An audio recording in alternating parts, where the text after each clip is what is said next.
Maine Democrats made a stop in Bangor today for their Retire Susan recess tour. Speakers at the stop claimed Senator Susan Collins has sold out Maine families and increased her own net worth while Mainers struggle. Maine Democratic Party Vice Chair Emka Schlesser claimed Collins voted 7 times to allow members of Congress to become lobbyists. Schlesser says Democratic Senate candidate Troy Jackson got into politics for the opposite reason, standing up for workers after watching powerful interests exploit them. Troy has spent his career fighting for the people on the other side of that equation, lowering prescription drug costs, expanding health care, winning collective bargaining rights for loggers, and investing in rural Maine.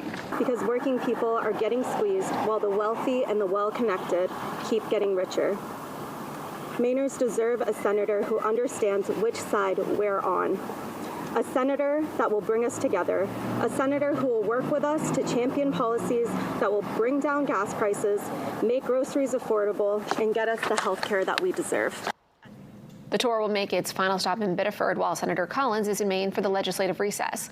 We reached out to Senator Collins' office for comment, but have not yet received a response.